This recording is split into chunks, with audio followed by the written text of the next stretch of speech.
Hello' friends, আজি মই আলোচনা কৰিবলৈ লৈছোঁ দশমমান শ্ৰেণীৰ গণিতৰ দ্বিঘাত সমীকৰণ অনুশীলনীৰ ওপৰত। আৰু এই দ্বিঘাত সমীকৰণৰ যিটো অনুশীলনী আছে 4.1 যিটো অনুশীলনী আছে, সেই 4.1 অনুশীলনীত প্ৰথমেই 1 নম্বৰ প্ৰশ্নত কোৱা হৈছে যে তলৰবোৰ দ্বিঘাত সমীকৰণ হয়নে পৰীক্ষা কৰা। গতিকে এইখিনি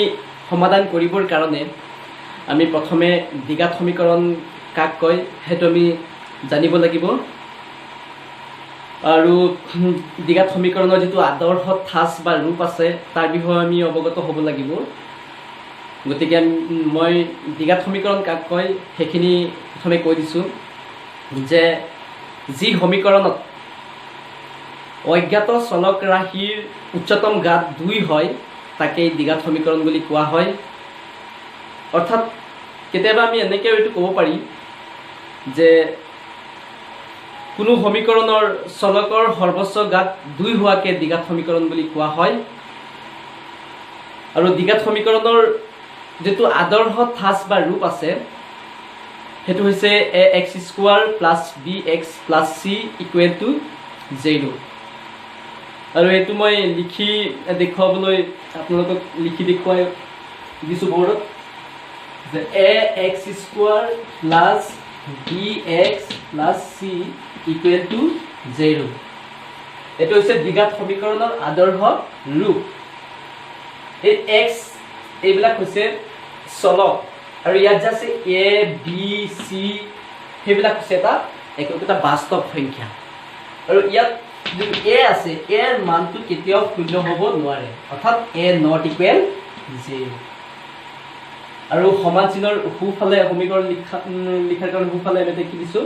0 ব্যৱহাৰ কৰিছোঁ। গতিকে এইটো হৈছে দ্বিঘাত সমীকৰণৰ আদৰ্শ ঠাঁচ ax² + bx + c, য'ত a ৰ মানটো শূন্য নহয় আৰু x হৈছে কি চলক। গতিকে এই সমীকৰণটোত যিটো ঘাত আছে একেবাৰে সৰ্বোচ্চ ঘাত, অৰ্থাৎ উচ্চতম ঘাত কিমান 2, সেইকাৰণে তাক দ্বিঘাত সমীকৰণ বুলি কোৱা হয়। গতিকে এইখিনি আমি জনাৰ পিছত আমি পৰৱৰ্তীখিনিলৈ আগবাঢ়িবৰ আগতে এই আদৰ্শ ৰূপটোৰ ওপৰত ভিত্তি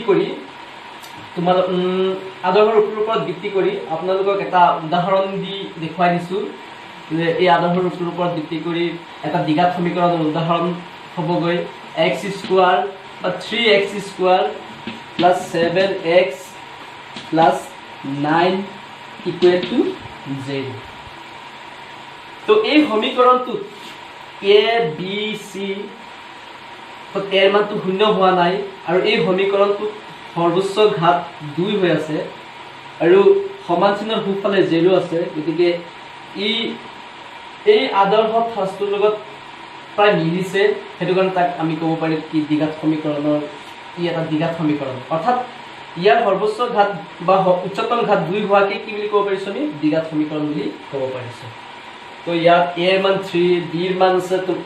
7, c ৰ মান 9। তো এইখিনি আছিলে দ্বিঘাত সমীকৰণৰ এইটো আছিল দ্বিঘাত সমীকৰণৰ এটা উদাহৰণ, আৰু এইটো দ্বিঘাত সমীকৰণৰ আদৰ্শ ৰূপ। আৰু দ্বিঘাত সমীকৰণ কাক কয় যে সেইখিনি অলপ আগতেও কৈছোঁ যে কোনো সমীকৰণৰ চলকৰ সৰ্বোচ্চ ঘাত 2 হোৱাকে দ্বিঘাত সমীকৰণ বুলি ক'ব পাৰে। তো এইখিনিৰ বিষয়ে আমি অৱগত হৈ আমাৰ দশমমান শ্ৰেণীৰ গণিতৰ 4.1 অনুশীলনীত থকা 1 নম্বৰ প্ৰশ্নত থকা কেইটা বিষয়ে আমি আলোচনা কৰিম। গতিকে 1 নম্বৰ প্ৰশ্নত থকা প্ৰথম অংকটো আমি কৰিছোঁ।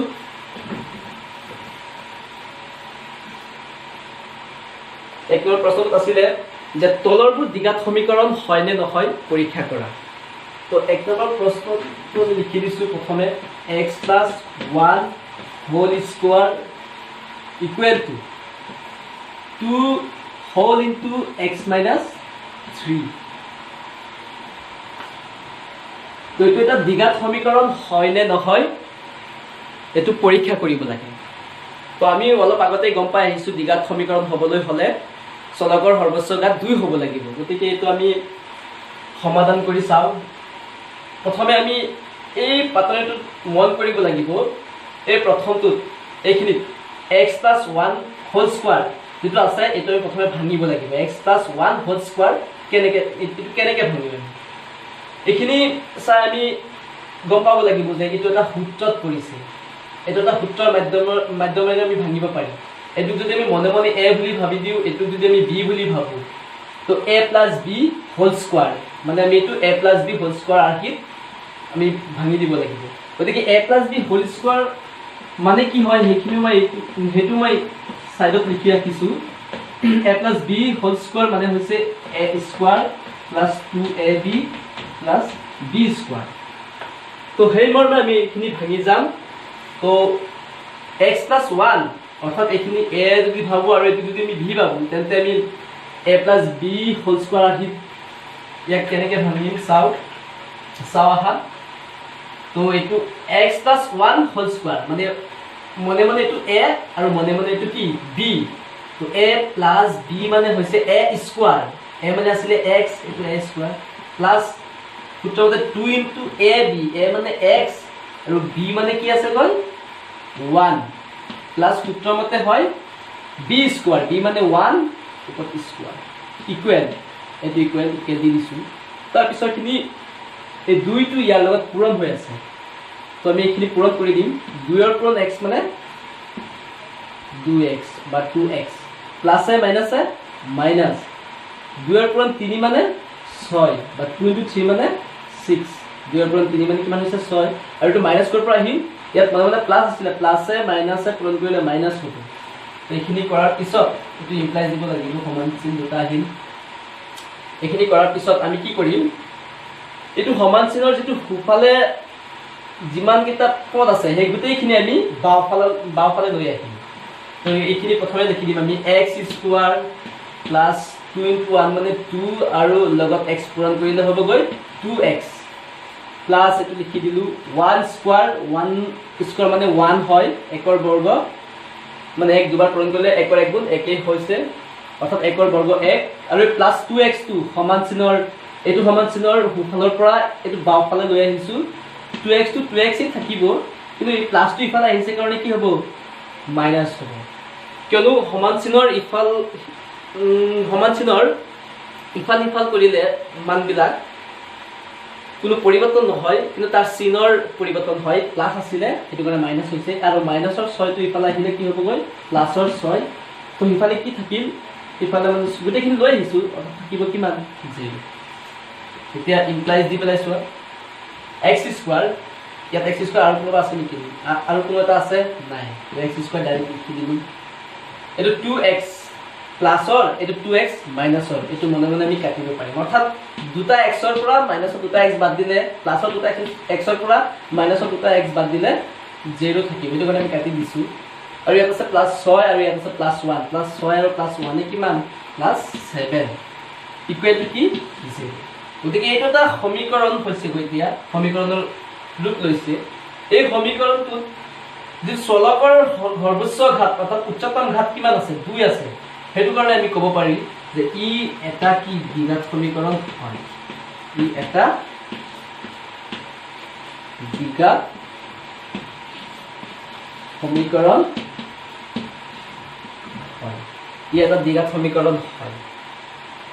আৰু এটা কথা ইয়াত লক্ষ্য কৰিব লাগিব যে x² + 7 এটো আদৰ্শৰ ৰূপৰ লগত মিলিছে নে নাই এটো মিলিছে কেনেকে ax² + bx bx টো মানে ইয়াত bx নাই মানে b মানটো 0 হৈ আছে প্লাস c মানটো 7 বা 7 ইকুৱেল টু কি 0 গতিকে তো আদৰ্শৰ ৰূপটোৰ লগত বা থাসটোৰ লগত মিলিছে আৰু ইয়াৰ উচ্চতম যেটো ঘাত আছে এটো 2 আছে হেতু কাৰণে আমি ইয়াক ক'ব পাৰি এটা দ্বিঘাত সমীকৰণ হয়